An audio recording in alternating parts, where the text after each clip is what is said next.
Welcome back. As we just mentioned, coaching is an important operational activity on a team.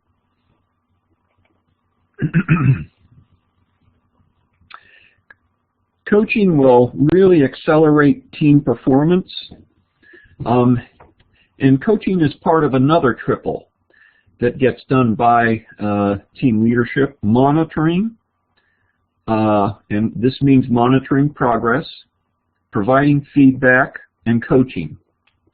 So it helps team members link their individual work with the team's missions and goals. Staff will need assistance in using new technology, in properly preparing various documents, especially deliverables. They'll need assistance working in a virtual environment. That includes both technology and leadership coaching. And they'll need help in working in a multicultural environment. Staff will need feedback on priorities, on performance, on isolation, and on any difficulties they're having.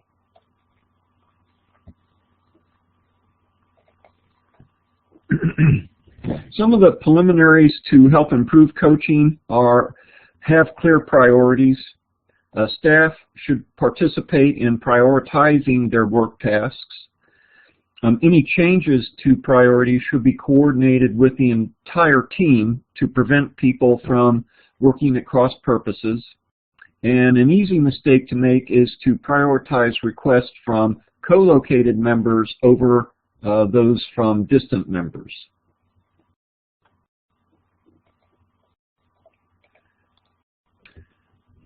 Ongoing coaching and feedback is most effective when it's done on a frequent basis. When it's done when it's needed, so a team member does not languish waiting to understand how to do something or goes down a wrong path unknowingly. So periodically review priorities, the methods that the team uses, the status of their activities. Make sure they understand their roles and their performance expectations, and make sure the staff directory is up to date.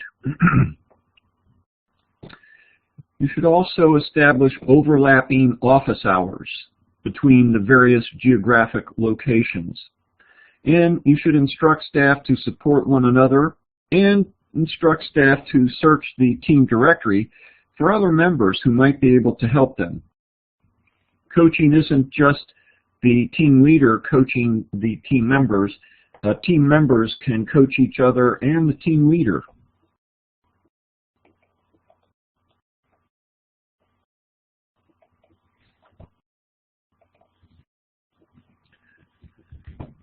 One aspect of coaching is to monitor progress towards reaching goals, and here coaching focuses on overall performance by team members, including their results, the activities they are taking, and their behaviors. Team leaders can assess whether goals are appropriate, what obstacles may be preventing their accomplishment, and what team members can do to improve their performance in the long term and improve the performance of the team as a whole. So contact members about performance issues, missed deadlines, quality of the work not up to par, or they're working with other team members. Explain the issue to the person. Ask why the issue happened. Was it a distraction? Are there some barriers in place that the team needs to address? Or is it something else? Ask if there's something you as the team leader can do.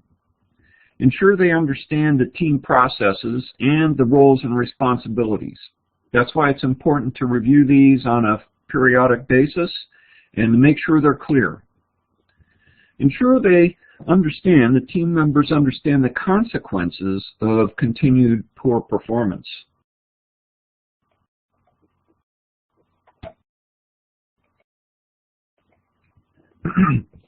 Coaching is different from the more traditional directing and controlling and that a coach does not always give a definitive direction based on the right answer. The coach may not have the answer, but just recognize that something's not quite right, and then work to find someone who can give help. Let's take a look now at barriers to team building that can undermine your efforts to form a team.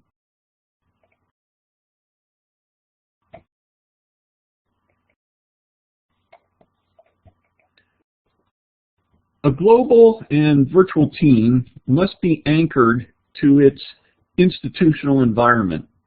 A team does not operate in a vacuum. It is part of the larger organization. There are complex interrelationships and interdependencies with that larger organization. The organization defines policies and regulations and has its goals and mission, and a global virtual team is instituted and operated in the context of this organizational framework. Moreover, the team will interact with a wide variety of stakeholders, and these must be managed to make them supportive of the team effort. Two potential barriers to team building are the absence of organizational support and a conflict over team leadership. A project charter is an important team building document that can circumvent these barriers. A well-prepared team charter officially defines the mission of the team, the resources and authority granted the team, and it also designates the team leader. It is a symbol of the organizational support for the team and for the team leader.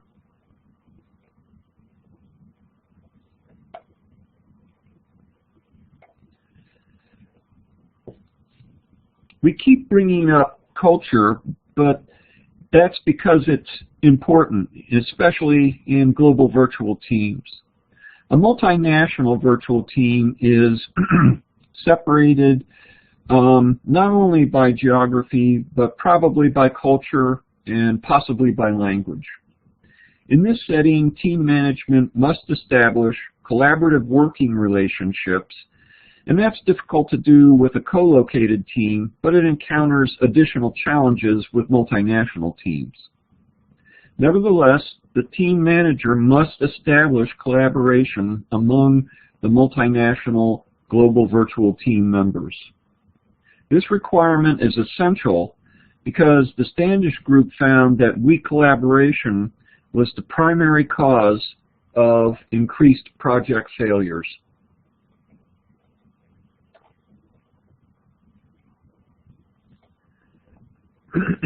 In the past, organizations were co-located and, in a very strong sense, defined by geography.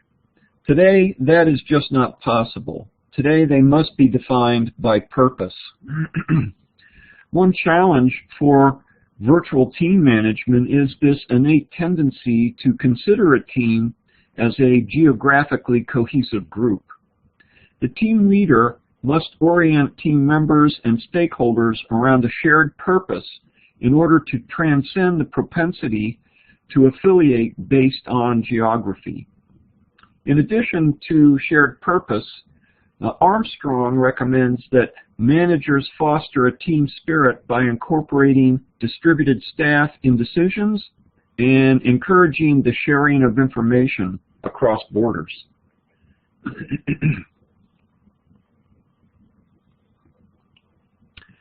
There are costs to operating a virtual team that are higher because it's not co-located. Contracting cost, coordination cost, cohesion cost, and control cost are some examples.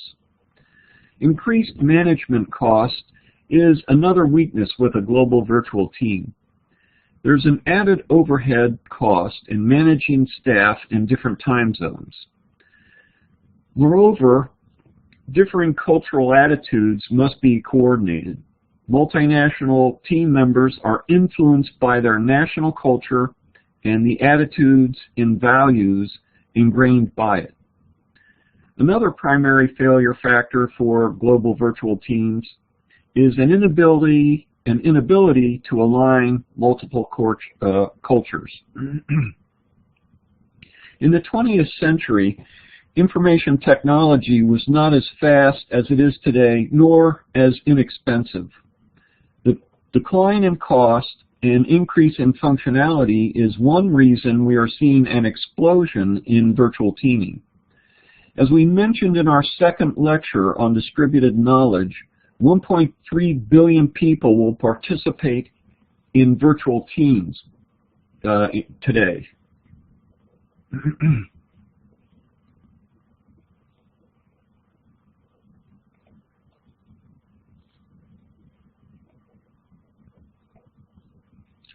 A final weakness in multinational projects is distributed knowledge management. Anderson concludes that spatial co-location enhances transfer of knowledge so that the economic value of co-located activity is enhanced. The history of urbanization is offered as proof of the added value from proximity to knowledge. Nevertheless, Armstrong asserts that the team leader must plan the team structure so that knowledge exchange spans distances.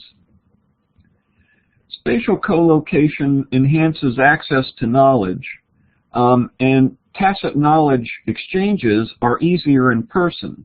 The problem, of course, is that it's just not the fact that all the knowledge that is necessary, all the requisite knowledge to solve the problem is conveniently co-located. It generally tends to be distributed, and that's why we've had the rise of global virtual teams.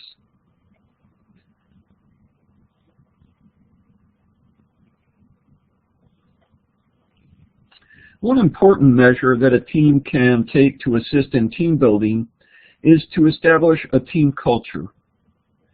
Most teams are assigned projects, and so this is a natural culture to instill in the team. Global virtual teams can compensate for their national cultural influence by sponsoring a vigorous project management culture. By emphasizing project management attitudes and values, a global virtual team can moderate the influence of national culture. Research has revealed that a dedicated project management training program improves international project performance by introducing and reinforcing project management attitudes and beliefs. A multinational organization can counterbalance this national culture by establishing a strong project management culture. As a subculture, project management can modulate the national cultural influences by creating membership attitudes and values specific to projects.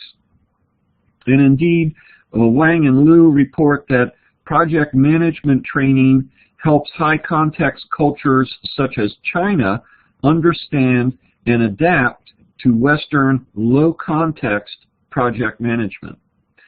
A strong commitment to project management training improves global virtual team performance.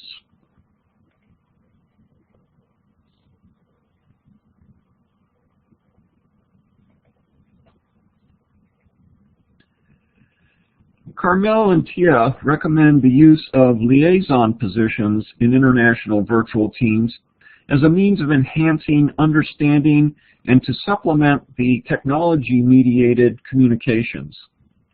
Likewise, Mintzberg recommends liaison positions to coordinate the work of independent units to expedite knowledge transfer. An integrating manager is a liaison position with formal authority to act on behalf of the central unit. On the other hand, a liaison officer is a liaison position with no formal authority, but one that acts as a communications nexus to interpret and clarify understanding between the remote units. Organizations have created a whole set of devices to encourage liaison contacts between individuals, and these devices can be incorporated into the organizational structure. When a considerable amount of contact is needed to coordinate the work of two units, a liaison position may be established to bypass vertical channels and route communications directly between the units concerned. In your project, this will be important.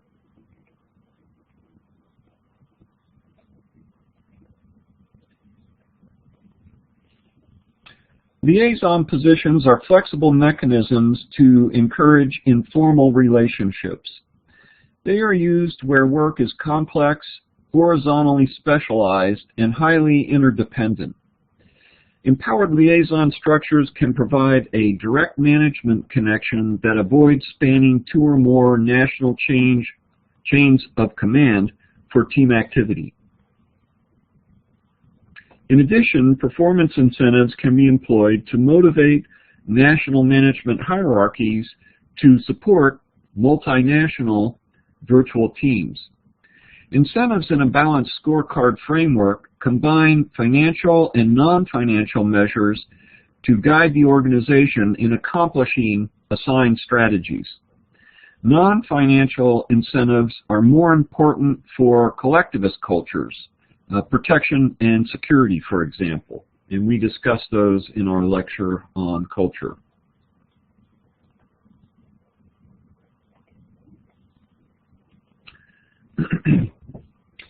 Any step in the communication process can be blocked by some sort of interference or noise.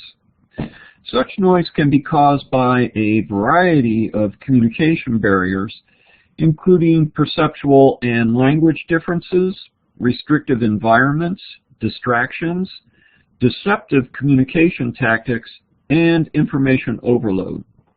Misunderstandings based on the nuances of language are often the result of ill-structured communications that lead to confusion. To improve collaboration in international virtual teams, documentation should be carefully structured. In addition, task-related communications should be sent in formal documents that have a standardized structure rather than emails, which can also be easily lost to the team history. Furthermore, terminology should be precisely defined up front so that a common understanding is associated with important task-related words. These actions can be taken in face-to-face, kickoff, or synchronization meetings. Some technologies are better for teams with different primary languages. Of the various media choices, email is more attractive for global virtual teams than the phone. The phone may be a more personal means of communication, but it is harder to use than email for speakers of other languages.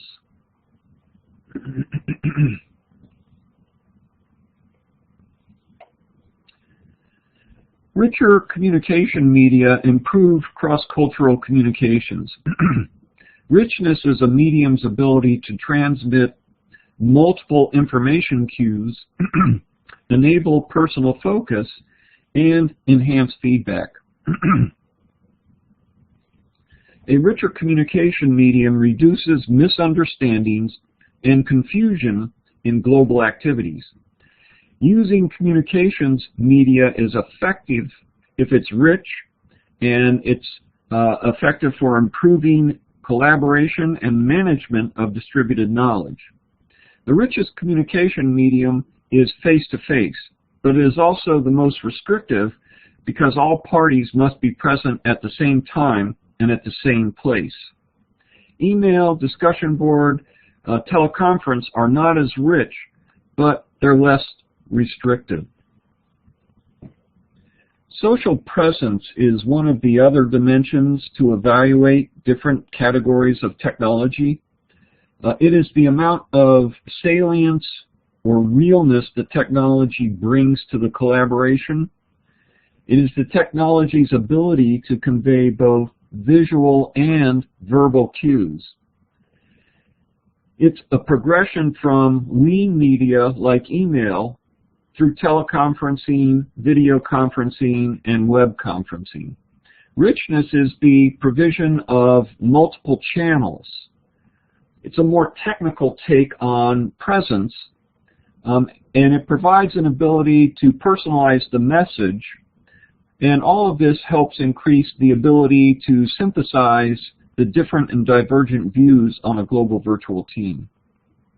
Social presence is the degree the tool facilitates a personal connection, whereas richness has to do with the amount and variety of information flowing through the system.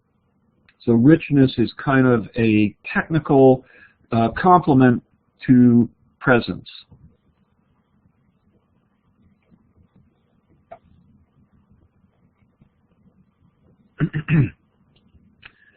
Carmel and Tia also recommend staff rotations as another step for integrating resources from different cultures. With staff members from different cultures at each location, the distant locations don't appear so alien. Another approach is to hire bicultural employees with the intent of providing a familiar presence to team members from a distant culture. Finally, intercultural sensitivity training can avoid misunderstandings and confusion in multicultural teams. So this is concludes our lecture on team building. Next week we'll go into legal issues for global and virtual teams, and then we'll have two more lectures, one on problem solving, and the last lecture will be on innovation, and our last class session will be where you give your group presentations on the group project. Thank you.